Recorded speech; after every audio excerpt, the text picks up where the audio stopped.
Egypt పిరమిడ్లు, spring విగ్రహం, బంగారు సమాధులు.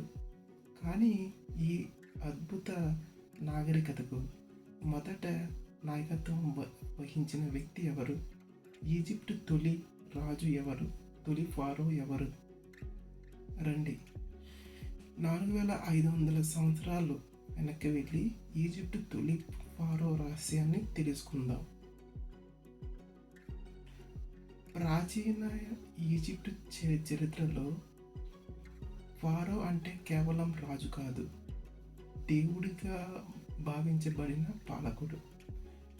చరిత్రకారుల అభిప్రాయం ప్రకారం ఈజిప్టు తొలి ఫారో నార్మర్.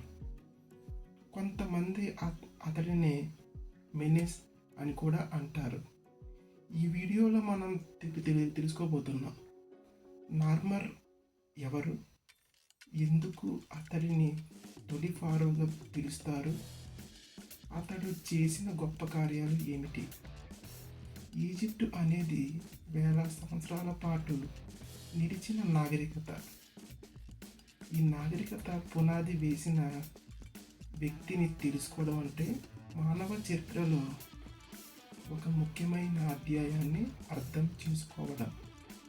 ఒక వ్యక్తి నిర్ణయాలు ఎలా ఒక సంపూర్ణ నాగరికత భవిష్యత్తును మార్చాయో ఇది మనకు బోధిస్తుంది.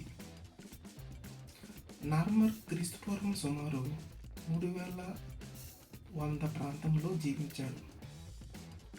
అతడిపై ఈజిప్టు రాజు. అప్పట్లో ఈజిప్టు 2 భాగాలుగా ఉండేది, పై ఈజిప్టు, దిగువ ఈజిప్టు. నార్మర్ ఈ 2 ప్రాంతాలను ఏకం చేశాడు. ఒక ప్రసిద్ధి రాతి పలక నార్మర్ ప్యాలెట్, అందులో ఆ నార్మర్ శత్రులను ఓడిస్తున్న దృశ్యం ఉంది. ఈ పలక ఆధారంగా నార్మర్ 2 ఈజిప్టులను ఏకం చేసినట్టు తెలుస్తోంది. ఇది ఈజిప్టు చరిత్రలో అత్యంత ముఖ్యమైన పురావస్తు ఆధారం. కొన్ని పురాతన గ్రంథాలు ఈజిప్టు తొలి రాజును మెనెస్ అని పేర్కొంటారు.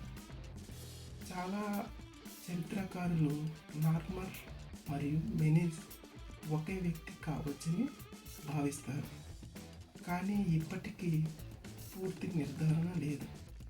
నార్మర్ మిస్పిస్ నగరాన్ని రాజధానిగా ఏర్పాటు చేశాడని నమ్మకం. ఈ నగరం తరువాత వేల సంవత్సరాల పాటు ఈజిప్టు పాలనా కేంద్రంగా నిలిచింది. నార్మర్ కేంద్రీకృత పాలనను ప్రారంభించాడు. పన్నులు, చట్టాలు, అధికారాలు ఏర్పాటు చేశాడు. ఇది ఈజిప్టు రాజ్యానికి స్థిరత్వాన్ని తీసుకొచ్చింది. ఫారోను దేవుని ప్రతినిధిగా భావించేవారు. నార్మర్ కూడా దేవుడిగా పూజింపబడ్డాడు.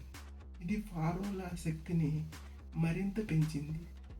ఈజిప్టుకు పునాది వేసిన వ్యక్తి పేరు నేడు ప్రపంచం మొత్తం గుర్తుపెట్టుకున్న అతడి అసలు ముఖం ఎలా ఉంటుందో, అతడి స్వరం ఎలా ఉంటుందో మనకి ఎప్పటికీ తెలియదు. కానీ అతడి నిర్ణయాలు వేల సంవత్సరాల పాటు జీవించాయి. నాకు అనిపించేది నార్మర్ కేవలం రాజు కాదు, అతడు ఒక విజనరీ, ఒక ఐక్య ఈజిప్టును కలగన్న నాయకుడు. ఒక వ్యక్తి ఆలోచనలు చరిత్ర ఎలా మార్చవదో నార్మల్ నిరూపించాడు. మీకు ఈ వీడియో నచ్చినట్లయితే లైక్ చేయండి. ఇలాంటి చరిత్ర కథల కోసం ఛానల్ని సబ్స్క్రైబ్ చేయండి.